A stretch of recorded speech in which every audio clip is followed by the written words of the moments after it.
మీరు చంద్రబాబు నాయుడు గారు జైల్లో ఉన్నప్పుడు మీరు ఓపెన్ అయ్యారు మీరు. సో ఇప్పుడు ఆయన బయటకొచ్చేసారు. సో మీ ఫ్యామిలీ అంతా ఎలా ఫీల్ అవుతా ఉంది? అంటే ఇది ఒక ఒక రకంగా చెప్పాలంటే మీకు అందరికీ ఒక సంబరం లాంటిది. ఆయన బయటికి రావటం అనేది 52 రోజుల తర్వాత జైలు జీవితం తర్వాత. సో మీరెలా ఫీల్ అవుతున్నారు?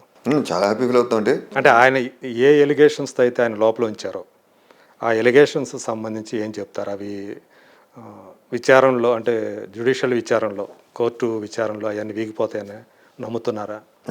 ఏంటి ఇది అక్రమంగా అరెస్ట్ చేశారు ఫస్ట్ది. ఏంటంటే ఆయనకి అవినీతి చేయాలనుకుంటే ఆయన ఎప్పుడో చేసేవారు. 95 నుంచి 2003 వరకు ఆయన సీఎంగా ఉన్నారు. అప్పుడే ఆయన అవినీతి చేసి ఆయన కావాలంటే మన హెరిటేజ్లో ఆ డబ్బులను తీసుకెళ్ళి హెరిటేజ్లో పడేసి హెరిటేజ్ని ఒకేసారి గ్రో చేసేవారు. ఆయన హెరిటేజ్ ఇప్పుడు చూడండి చాలా టైం పట్టింది గ్రో అవడానికి. ఎందుకంటే లీగల్గా మాయం చేస్తున్నారు. బిజినెస్ అయితే స్టెప్ బై స్టెప్, ఎందుకంటే ఒకేసారి బిజినెస్ గ్రో అండి. ఇట్ టేక్ సమ్ డికేట్స్ చేసి పడితే అలా. So step by step grow చేసుకుంటా ఇప్పుడు బాగా స్టేబుల్ అయ్యారు. హెరిటేజ్ బాగా పేరు ప్రఖ్యాతులు సంపాదించింది, బాగా బిజినెస్ గ్రో అయింది. నిజంగా మా కరప్షన్ చేయాలనుకుంటే ఎంతసేపు ఇంత ఎందుకండి హెరిటేజ్ ఎంత కష్టపడటం. అప్పుడే స్కామ్ చేస్తే ఒక 1000-2000 కోట్లు ఆ రోజునే హెరిటేజ్లో వేసేస్తే హెరిటేజ్ అప్పుడే గ్రో అయిపోయేది. కానీ ఆయన స్కామ్ చేయలేదు కాబట్టి హెరిటేజ్ గ్రో అవ్వలేదు. దానికే అదే ప్రూఫ్. ఎందుకంటే ఆయనకి ఇష్టం లేదు. నిజంగా కరప్షన్ చేసి ఆ దొంగతనం చేసి ఆ మనస్తత్వం ఏమైనా ఉంటే ఇమ్మడిగా చేస్తారండి, మనుషులు ఆగరు. అప్పుడే కరప్షన్ చేశారు అప్పుడు 95లోనే. సో ఆయనకి అది లేదు, ఎందుకంటే ఆయనకి ఆ ఉద్దేశం లేదండి. అసలు మనస్తత్వం ఆయన నేను చూశాను కాబట్టి ఆ మనస్తత్వం లేదు.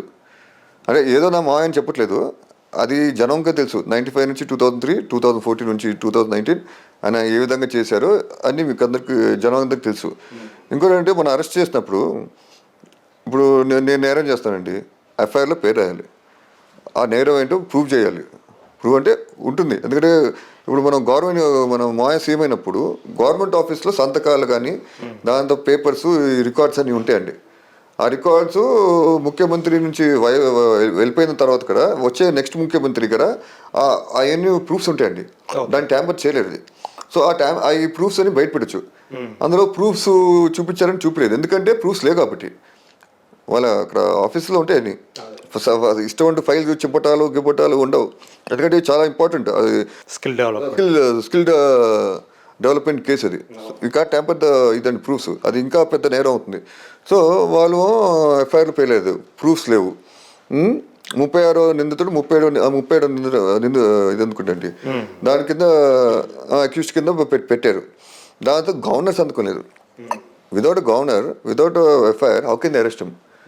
ఏదో లేదండి, అరెస్ట్ చేసేద్దాం, జైలు వేసేద్దాం. అండ్ వాళ్ళకి తెలుసు ఇక్కడేం కరప్షన్ జరలా, ఆయన కేసు ఇరికిద్దాం అని చెప్పి ప్లాన్ చేసి ఆయన జైలు బాగా సక్సీడ్ అయ్యారు. విషయంలో ఇది లాస్ని అతిక్రమించి అబ్యూస్ చేసి జైలు వేసేసారు. తర్వాత ఏదో ఇరికిచ్చాలని చూశారు.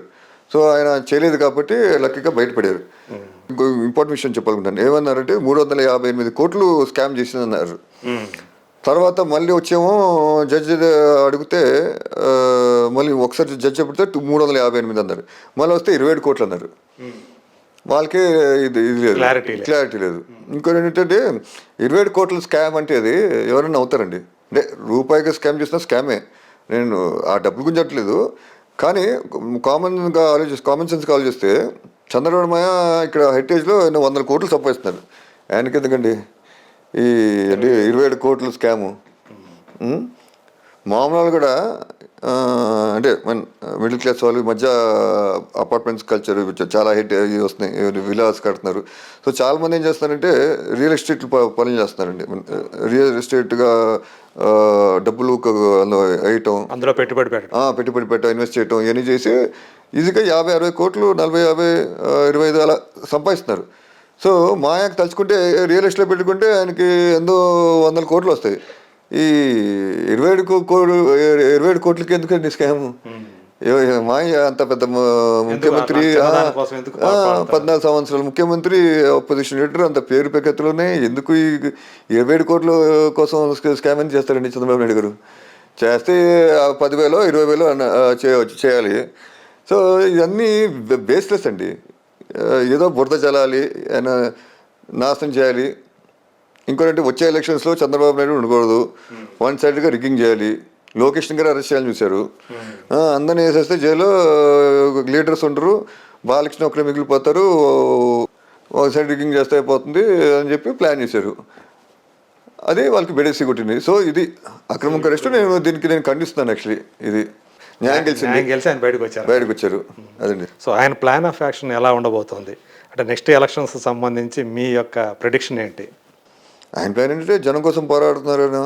Very good Maya. And next plan ఏంటంటే ఏముందంటే జనం ఆంధ్ర రాష్ట్రం అభివృద్ధి చెందాలంటే చంద్రబాబు నాయుడు గెలిపించాలి. సో అది జనం చేతిలో ఉంది. ఓకే, ప్లాన్ ఏముందంటే జనం పోరాటం అంటే జనం చేతిలో ఉందన్నారు. అంటే జనం గెలిపిస్తారన్న నమ్మకం ఉందా? ఎస్ ఉందండి, తప్పకుండా గెలిపించాలి. మళ్ళీ ఆయన చేతిలో ఉంది. తెలుగుదేశం పార్టీకి పవన్ కళ్యాణ్ గారు కూడా సపోర్ట్గా వచ్చారు. సో ఆ పొత్తు కూడా ఉంది. నెక్స్ట్ ఎలక్షన్స్లో ఉండబోతుంది అనుకుంటారు. అవును, పోతుందండి. పవన్ కళ్యాణ్ గారు మంచివాళ్ళు, అదే మంచి కోసం ఎవరైనా సపోర్ట్ పవన్ చేస్తే కళ్యాణ్ గారితో కలవటం అనేది టీడీపీకి ఏ మేరకు లాభం చేకూర్చుద్దని మీరు అనుకుంటున్నారు? అంటే టీడీపీ సొంత క్యాడర్ ఉందండి, సొంతంగా వెళ్ళినా గెలుస్తాం. వేరే పార్టీలు కూడా మంచి కోసం వస్తే పొత్తు పెట్టుకుంటామండి, వాళ్ళు కొంచెం సీట్లు ఇస్తాం. ఇప్పుడు నిజంగా చెప్పుకుంటే టీడీపీ ఇప్పుడు సొంతంగా వెళ్ళినా గెలుస్తుంది. కానీ పవన్ కళ్యాణ్ గారు సపోర్ట్ చేస్తాను జనం కోసం, ఆయన గారు పాలిటిక్స్లో వచ్చారు, నా పార్టీ గారు ఉండాలి అని చెప్పి ఉద్దేశంతో ఆయన ముందుకు వస్తున్నారు. అండి, అదే చంద్రబాబు నాయుడు గారు జైల్లో ఉండటం వల్ల అప్పుడు సంక్షోభ స్థితిలో సపోర్ట్గా వచ్చారు. అవును చెప్పండి, దట్స్ వెరీ గుడ్ అండి. సంక్షేమ స్థితిలో మంచి వ్యక్తి కోసం, మంచి చేసిన వ్యక్తులు కష్టకాలంలో ఉన్నప్పుడు ఆయన నేనున్నాను మీకు అండగా అని చెప్పి ముందుకు వచ్చారు. మీరు కూడా యాక్టివ్గా పార్టిసిపేట్ చేస్తారా? నెక్స్ట్ మా అన్నారు, బాలబాబు అన్నారు, లోకేష్ ఉన్నారు, వీళ్ళు ముగ్గురు చాలు. మీరేదో ఈ మధ్య మాట్లాడినట్టు చూశాను. అంటే ఫస్ట్ ఇప్పుడు చంద్రబాబు నాయుడు గారు ముఖ్యమంత్రి అవుతారు, తర్వాత ఆయన తర్వాత బాలకృష్ణ గారు, ఆ తర్వాత నారా లోకేష్. నిజమేనా అది? అంతే కదండి. ఇప్పుడు నెక్స్ట్ చంద్రబాబు తర్వాత బాలబాబు సీనియర్ బాలబాబాయ్ తర్వాత లోకేష్. ఎస్, వాళ్ళ సమర్థవంత నాయకులు. బాలబాబాయ్ చంద్రబాబు మీకు నేను ప్రత్యేకంగా చెప్పగల. ఇలా మీరు అనటం వల్ల అంటే మొత్తం వీళ్ళైనా పాలించేది, ఈ కుటుంబమేనా, వేరే వాళ్ళకి ఛాన్స్ ఇవ్వరా, ప్రజాస్వామ్యం లేదా అని కొంతమంది ట్రోల్ చేస్తున్నారు కదా? లేదండి, ఎందుకు లేదు. మనం చూడండి, మన తెలుగుదేశం పార్టీ ప్రెసిడెంట్ని ఆంధ్ర సైడ్ని మన వాళ్ళు ఎర్రమనాయుడు బ్రదర్ని అచ్చెన్నాయుడు గారిని చేశారు. అచ్చెన్నాయుడు గారు చేశారు, అంతకుముందు ఇంకా చేశారండి. సో అలా కాదండి. జనం ఇప్పుడు వేరే వాళ్ళు న్యూట్రల్ వాళ్ళైనా పెట్టమన్నా పెడతామండి. అదనేది జనం ఎవరిని కోరుకుంటే, ఇప్పుడు ఫ్యామిలీ కాకుండా ఇంకా ఇంకో వ్యక్తి అతను జనం బలం ఉంటే తప్పకుండా తెలుగుదేశం పార్టీ లోకేష్ బాలబాబు కాకపోయినా న్యూట్రల్ వ్యక్తి కూడా ఆలోచిస్తారు. చంద్రబాబు బాలబాబు లోకేష్. అంటే బాలయ్య బాబు గారు కూడా ఆలోచన ఉందా, ఆసక్తి ఉందా, సీఎం కావాలన్న ఆసక్తి ఏమన్నా ఉందా? అంటే పార్టీ కోసం, ప్రజల కోసం ఆయనకి చాలా ఉందండి. అంటే కష్టాలు ఉంటే తప్పకుండా నేను చేస్తాను, నేను పార్టీకి అవసరం ఉంటే తప్పకుండా చేస్తానని అది ఆయనకు ఉంది. అది ఆయనకి ప్లస్ ఆయనకి అవగాహన చాలా ఉంది ప్రజల సమస్య మీద.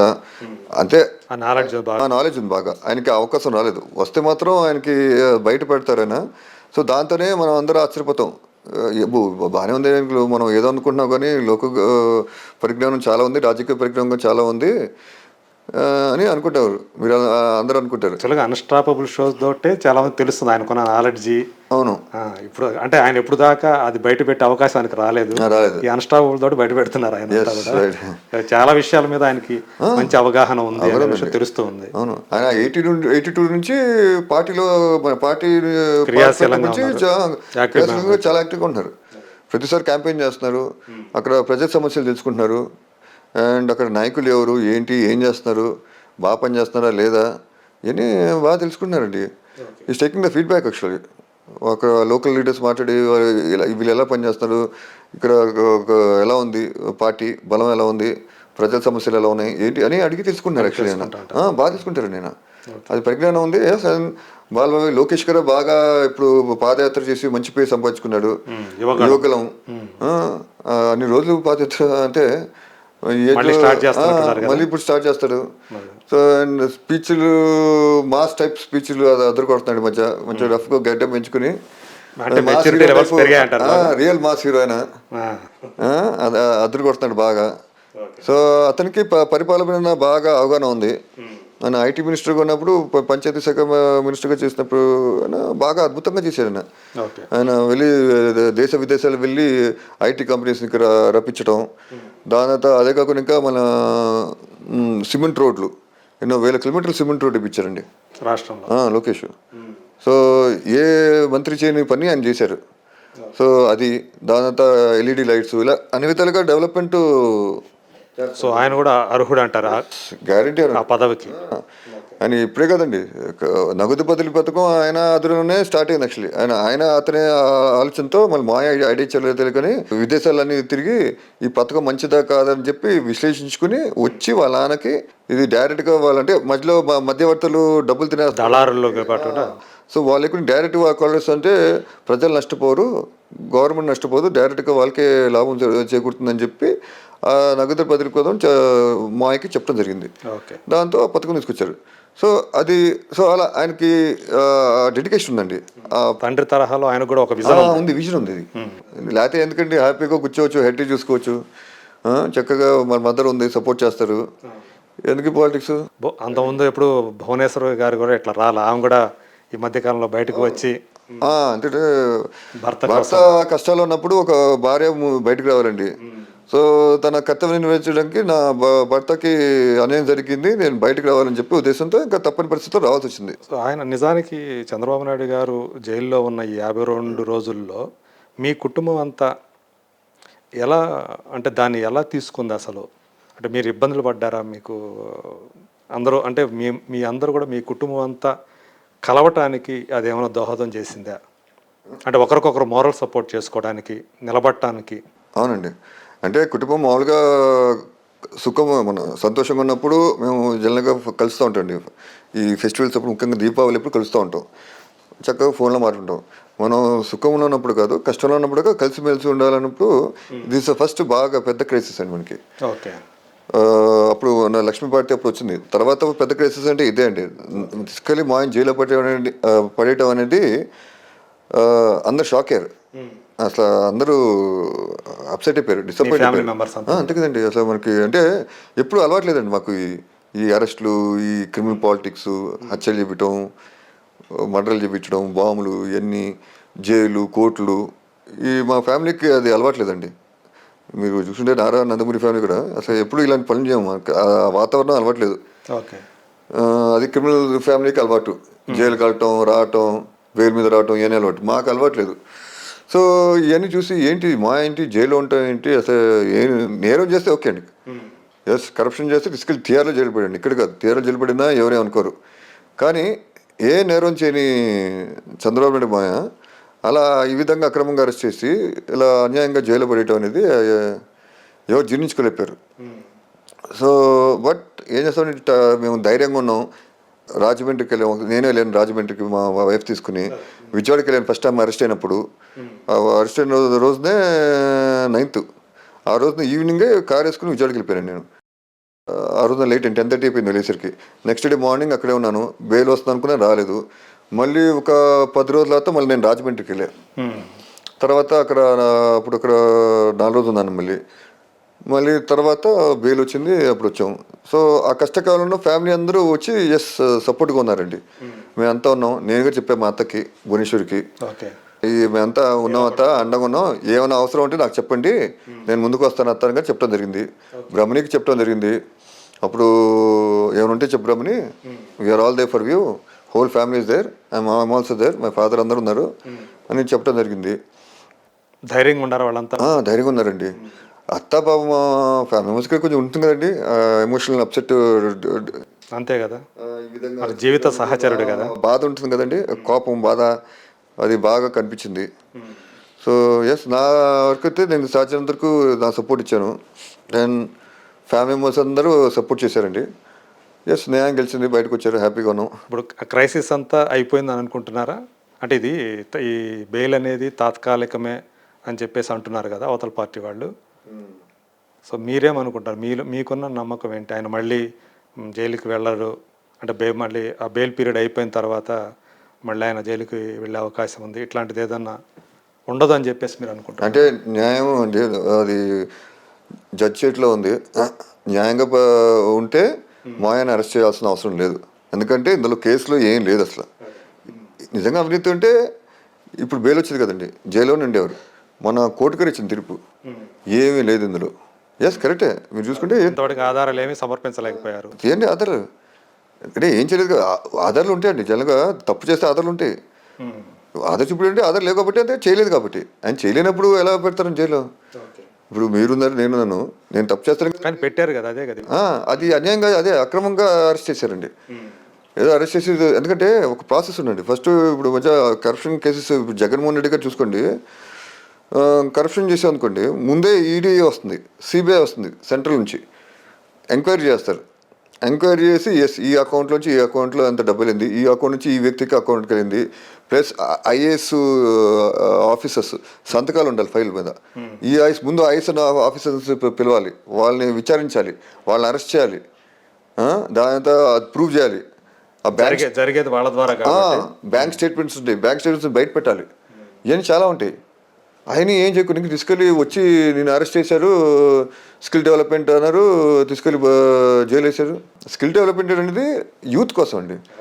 ఇక్కడ యూత్కి జాబ్స్ రావాలి. మీరు ఇప్పుడు చూడండి, ఆంధ్ర తెలంగాణ, ఇక్కడ అన్ని తెలంగాణలో ఎన్ని లక్షల జాబ్స్ అండి, చూడండి ఎంత బ్రహ్మాండంగా డెవలప్ అయిందో. ఆంధ్ర గారు మీరు అక్కడ రోడ్స్, దాంతో అక్కడ దీపం పథకం, ద్వారకా రైతు బజార్లు గారు స్టార్ట్ చేశారు అక్కడ చంద్రబాబు నాయుడు. ఆంధ్రాలో హైవేస్ చూడండి మీరు ఎంత చక్కగా డెవలప్ చేశారు. సో అలా ఆయన స్కిల్ డెవలప్మెంట్ ఉద్యోగాలు బాగా వస్తాయని చెప్పి ఆ ఉద్దేశంతో స్టార్ట్ చేశారండి. అది గుజరాత్లో మోడీ అక్కడ స్టార్ట్ చేస్తే ఆయన అక్కడ చూసుకుని తెలుసుకుని ఆ మోడల్ని ఇక్కడ తీసుకొచ్చారు. ఆ మోడల్ మన వాళ్ళు అక్కడ పంపించి స్టడీ చేసిన తర్వాత ఇక్కడ మాయ చెప్తే ఎస్ బాగుంటుందని చెప్పి ఇక్కడ స్టార్ట్ చేశారండి. అప్పుడు కూడా స్కిల్ డెవలప్మెంట్ లీగల్గా ఫండ్స్ రిలీజ్ చేయటం, అప్పుడు వైఎస్ఆర్ కాంగ్రెస్ వాళ్ళు కూడా ఓకే అని చెప్పి మొత్తం అసెంబ్లీలో కూడా అనౌన్స్ చేశారు. ఎవరే అప్పుడు అభ్యంతరం చెప్పలేదు. ఇప్పుడేదో రాజకీయం ఏదో బురద చల్లాలి, నాశనం చేయాలనే ఉద్దేశంతో ఆయన ఇలా అరెస్ట్ చేయటం చేశారు తప్ప ఫర్దర్గా అయితే ఆయన మళ్ళీ జైలుకి వెళ్ళే అవకాశం అయితే ఉండదు. న్యాయం ప్రకారం అయితే ఆయన జైలు వెళ్ళకూడదు అంతే. ఎస్, నిజంగా న్యాయం బతుకుంటే ఆయన అరెస్ట్ చేయకూడదు. ఈ దొంగ మేనేజ్మెంట్కు వ్యవస్థలు మేనేజ్ చేసి అని చేస్తే నేను అది దేవుడే చూసుకోవాలి. ఒకటండి, నేను ఆయన మేనల్లుగా అది అవసరం వస్తే నేనే దిగుతాను న్యాయం పోరాటం కోసం. ఎస్, నేనే న్యాయం తలుపు పెడతాను. ఎస్, ఈయన ఏం చేయలేదు, యాజ్ అ ఫ్యామిలీ మెంబర్గా నేను చంద్రబాబు తరఫున నేను కావాలంటే ఫైట్ చేస్తాను. తర్వాత మీరు మీ ఫ్యామిలీలో రామారావు గారి తరం తర్వాత మీ నాన్నగారు, మీ బాబాయ్ వాళ్ళ తరం, ఆ తర్వాత మీ తరం. సో మీ తరంలో ఉన్న కజిన్స్ అందరిలో ఈరోజు మీ మధ్య జానకిరామ్ గారు లేరు, అట్లాగే రీసెంట్గా తారకరత్న గారు కోల్పోయారు. సో మీకు వాళ్ళతోటి అనుబంధం ఉందా, సన్నిహితంగా ఉంటారా? తారకరత్న పైగా ఏంటంటే తను యువగళం ప్రోగ్రాంలను ఈవెంట్కి వెళ్ళే ఆ టైంలో అక్కడే కొంచెం అనారోగ్యానికి గురి హాస్పిటల్లో చేరటం ఇవన్నీ మనం చూసాం. సో మీరు తారకరత్న ఉదంతం గురించి, ఆయనతో మీకున్న అనుబంధం గురించి ఏమైనా చెప్పగలుగుతారా? తారకరత్న పాపం చాలా అన్ఫార్చునేట్ అండి, అలా జరగటం నేను ఎవరు ఎక్స్పెక్ట్ చేయలేదు. అది ఫ్యామిలీ మెంబర్స్, నేను కూడా ఎక్స్పెక్ట్ చేయలేదు. అతను పాపం ఏంటంటే చాలా డౌన్ టు ఎర్త్ ఉంటారండి, చాలా డౌన్ టు ఎర్త్, చాలా ఫ్రెండ్లీ. ఆ పొగరు, ఆ గర్వం, అంటే నేను ఎన్టీ రామారావు మనోడు అని చెప్పి చెప్పుకోవటం, బిల్డప్లు ఇవ్వటం, అందరికీ చెప్పుకోవటం, దాంతో ఆ గర్వం చూపించడం, మిస్యూజ్ ఆఫ్ హిస్ పవర్, తాతగారి పేరుని మిస్యూజ్ చేసుకోవటం, ఇలా పిచ్చి పిచ్చి ఏం చేసాడు కదండి. చాలా మంచోడు. నాకు కాస్త పరిచయం తనతోటి. నేను చూసుకుంటే ఫస్ట్ డ్రైవింగ్ అతను యాక్చువల్లీ కార్ ఇచ్చింది నేనండి. అతను నాకు గుర్చేసాడు ఎప్పుడు, అప్పుడు 800 కారు, లేకపోతే మారుతియో, లేకపోతే 1000 cc బండు అని నేను డ్రైవ్ చేస్తానంటే సరే అని చెప్పి నేనే దగ్గరుండి డ్రైవింగ్ నేర్పించానండి. అప్పుడు అంటూ ఉంటాడు, నీ వల్ల నేను డ్రైవింగ్ నేర్చుకున్నాను అని అంటాడండి. అలా ఎందుకంటే మాది ఏంటంటే మాస్ బ్యాంక్ ఇంట్లో ఉన్నప్పుడు పక్కనే ఉండేది ఇల్లు. ఫాదర్ది సాయికృష్ణ, హరికృష్ణ, మోహన్ కృష్ణ. చదువుకున్నాడు అంతా ఫ్రీగా ఉన్నప్పుడు వచ్చేస్తే అన్నయ్య అనుకునేవాడు. కళ్యాణరామ్ గారు వచ్చేవాడు. సో అప్పుడు మేము క్రికెట్ ఆడేవాళ్ళని. మేము ఎవ్రీ సండేస్ క్రికెట్ మ్యాచ్ పెట్టుకుంటాం. వాళ్ళ ఫాదర్ మోహన్ కృష్ణ అండ్ ప్రసన్న గారు ఉన్నారు, తుమ్మల ప్రసన్న గారు. ఆయన అంకుల్, మోహన్ బాబాయ్, నేను, తారకరత్న, మళ్ళీ ఇంకా ఇద్దరు ముస్లిం స్టూడెంట్స్ ఉన్నారు, ఇంటి పక్కన ఉంటారు. హుసేన్ అని ఒక ఫ్రెండ్ ఉన్నాడండి, ఇంకో అతను ఆదిల్. మేము వరకు ఇంకో 2-3 వస్తారండి. సో మేమందరం ఎప్పుడు ఎవ్రీ సండే క్రికెట్ ఆడేవాళ్ళని. అండ్ తారకరత్న మంచి బౌలర్ అండి, మంచి బౌలర్, మంచి బ్యాట్స్మెన్స్, ఫాస్ట్ బాల్ బాగా చేస్తాడు, మంచి ఇది ఉందండి అతనికి. అండ్ కలిసి బయటకు వెళ్ళేవాళ్ళని. తాతకర్తో ఒక ఫోటో ఉందండి, చిన్నపిల్లడుగా, అది ఒకే ఫోటో తాతకర్తో, అది పెద్దగా కొంచెం పిల్లడుగా ఉన్నప్పుడే. ఆ ఫోటో నేనే దగ్గర నుండి దిగిపించాను యాక్చువల్లీ. అది అవునా? అది కరెక్ట్గా తాతగారు చనిపోక ముందు 15 days ముందండి ఫోటో దిగింది. యాక్చువల్లీ న్యూ ఇయర్కి వెళ్ళాను, 96 January 18 తాతకు చనిపోయారు. న్యూ ఇయర్కి అతను తారకరత్న వచ్చాయండి ఇంటికి. అప్పుడు నేను తాతగారి ఇంటికి వెళ్ళిపోతున్నా. అని యాక్చువల్లీ ఓబు అంటామండి, యాక్చువల్లీ ఒరిజినల్ పేరు ఓబులేశ్వర్. ఓబు వెళ్దాం తాతగారి ఇంటికి వెళ్తే ఓకే అని వస్తానని అని చెప్పి వచ్చేసాడు అతను. అప్పుడు నాకు ఫ్రీక్వెంట్గా తాతగారు దగ్గరికి వెళ్ళటం నాకు అలవాటు. అతను చాలా ఎప్పుడో ఒకసారి అనుకుంటా నాకు తెలిసినకు. సో నాతో రావటం వల్ల సరే నేను ఫోటో దిగల. అక్కడ ఫోటోగ్రాఫర్ స్టిల్గ్రాఫర్ ఉన్నాడు, అంటే వచ్చిన వాళ్ళు విఐపీలందరితో అక్కడ స్టిల్గ్రాఫర్ ఫోటో తీస్తాడు. తాతగారు పర్సనల్ ఫోటోగ్రాఫర్ ఉన్నాడు. సో అలా మా ఇద్దరు ఫోటో దిగలేదు. నా ఫోటో దిగిపోలేదు, ఇతను దిగితే బాగుంటుంది, ఎందుకంటే మేబీ ఎప్పుడో ఒకసారి వస్తున్నాడు కదా అని చెప్పి నేను దిగుతూనే ఉంటా. అతను దిగితే బాగుండని చెప్పి ఓబుదా నువ్వు దిగు తాతకర్తో అని చెప్పి అల్లి దిగాడు. తర్వాత లాస్ట్ పిక్చర్ అండి, ఆ ఫోటో కూడా ఉంది నా దగ్గర, అదే సర్క్యులేట్ అవుతుంది ఫోటో తాతగారితో లాస్ట్ దిగిన ఫోటో. యా జస్ట్ కానీ ఎక్స్పెక్ట్ అఫ్కోర్స్ తాతగారు చనిపోతారని 17 days కానీ చనిపోయారు.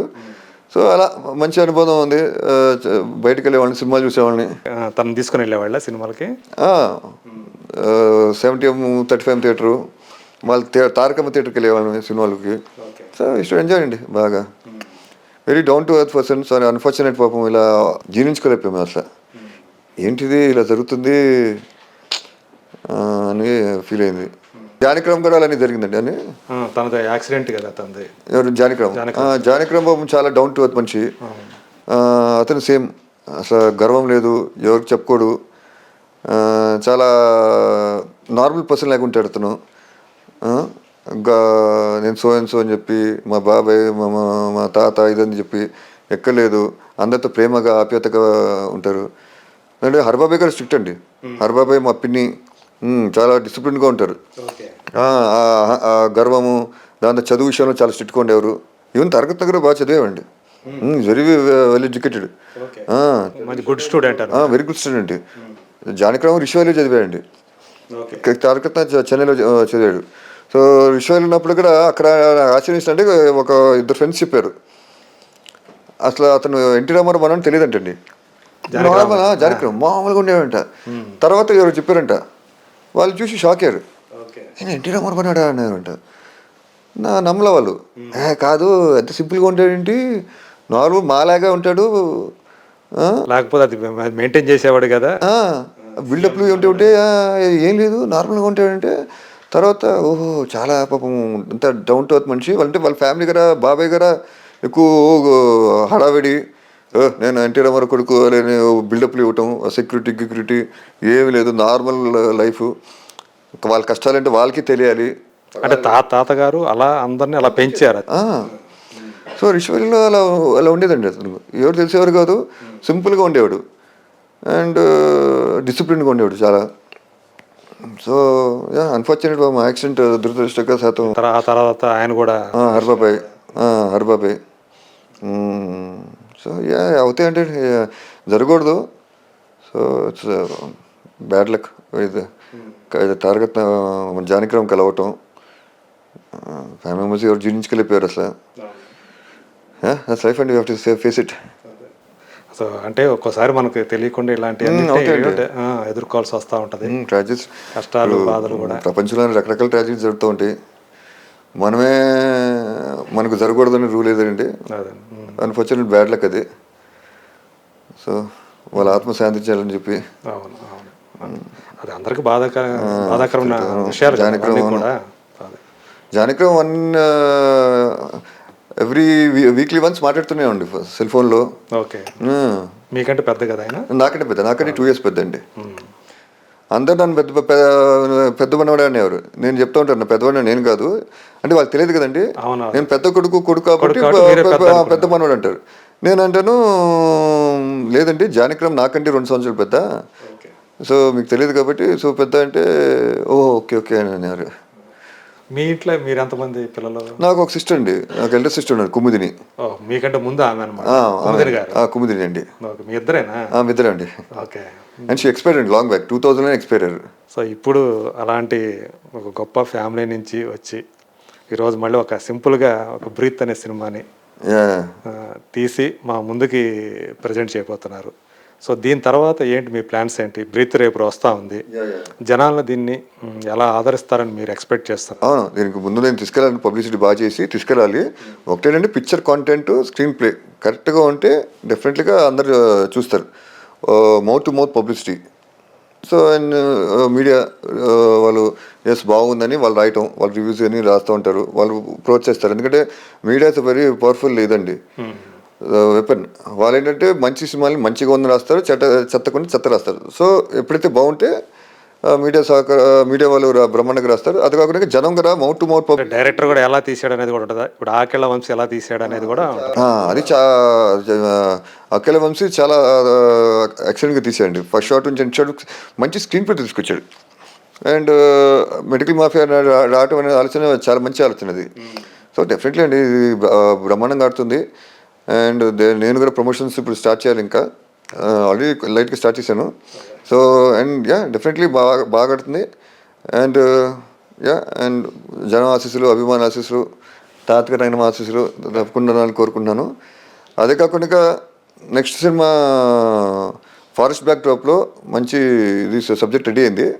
ఆల్రెడీ రెడీ అయిందండి, రెడీ చేసేసుకున్నారు. ఓకే. దాని టైటిల్ కూడా ఈ మధ్యలోనే ఇది చేసే టైంలో చేశారా, విన్నారా? ఇది టైంలో చేశాను. ఓకే. స్టోరీ ఐడియా నేను ఇచ్చాను యాక్చువల్లీ, జస్ట్ ఐడియా. అది ఎవరండి డైరెక్టర్? డైరెక్టర్ ఇప్పుడు డిసైడ్ చేయాలండి ఇది. ఓకే. దాని టైటిల్ అనుకున్నాం అర్జున్ అగస్త్య అని, మంచి స్టోరీ రైటర్ ఉన్నాడు. అర్జున్ అగస్త్య. Arjun Agastya, okay, writer. అవునండి, సినిమా టైటిల్, హీరో పేరు. ఓకే. హీరో ఆల్రెడీ ఛాంబర్ లో రిజిస్ట్రేషన్ అయిపోయిందా? లేదండి, అర్జున్ అగస్త్య. అది ఇప్పుడు చేయాలి. ఇప్పుడు ఓకే, టైటిల్ రివీల్ చేశారు, ఈ లోపల ఎంటర్ చేసేయండి. అదే ఇప్పుడు అదంటారా, బయటకు వచ్చిందంటే ఎవరో వేరే వాళ్ళు చేసేస్తారంటారా? ఇప్పుడు చేస్తాను ఎందుకు ఇమీడియట్ గా పని చేయండి. అది లాగేసుకుంటారు, స్టోరీ లాగేసుకుంటారు. అది లాగలండి, మంచి రైటర్ ఒక దొరికాడు, అలీ అని చెప్పి. తెలియకపోవచ్చు కానీ టైటిల్ ఇదేదో బాగుంది అని ముందు చేసేస్తారు. ఫోన్ చేస్తాను. అలీ అని మంచి స్టోరీ రైటర్ ఉన్నాడండి, అతను ఐడియా ఇస్తే సబ్జెక్ట్ మంచి స్క్రీన్ ప్లేతో రెడీ చేశాడండి. Okay. So maybe January 14th సంక్రాంతికి స్టార్ట్ చేస్తాను షూటింగ్. నైస్ అండి. సో ఇంకా చేస్తానండి ముందు సంవత్సరానికి 2-3. ఫారెస్ట్ బ్యాక్ డ్రాప్ సినిమా అనమాట. Forest back drop. ఓకే, అంటే అడ్వెంచరా? అది నేను చెప్పండి, అది ఇంట్రెస్టింగ్ స్టోరీ. అది నేను ఫారెస్ట్ ఆఫీసర్. అంటే అది కూడా స్క్రీన్ ప్లే బేస్డ్ గానే ఉంటుందా? స్క్రీన్ ప్లే బేస్డ్, మంచి కాంటెంట్ ఉంది అందులో. ఇట్స్ గుడ్ కాంటెంట్ సినిమా, డిఫరెంట్గా ఉంటుంది. సో అందులో అర్జున్ అగస్త్య అనే ఒక ఫారెస్ట్ ఆఫీసర్గా చేయబోతున్నాను. చేస్తాను. హీరో పేరు అర్జున్ అగస్త్య. అదే. నైస్ సార్ చైతన్య గారు. థ్యాంక్ యూ అండి. చాలా మంచి విషయాలు మనం షేర్ చేసుకున్నాము. సో మీ ఈ క్రైసిస్లో మీరు ఎలా నైతికంగా ఎలా ఒకరికొకరు నిలబడ్డారో చాలా విపులంగా చెప్పారు. అలాగే మీ December 2న రాబోతున్న మీ బ్రీత్ సినిమా, సో నటుడిగా చైతన్య కృష్ణ అంటే ఏమిటో ప్రజలందరికీ తెలియజేస్తుందని మనసారా నమ్ముతూ విజయం సాధించాలని ఆకాంక్షిస్తూ thank you so much. Thank you అండి.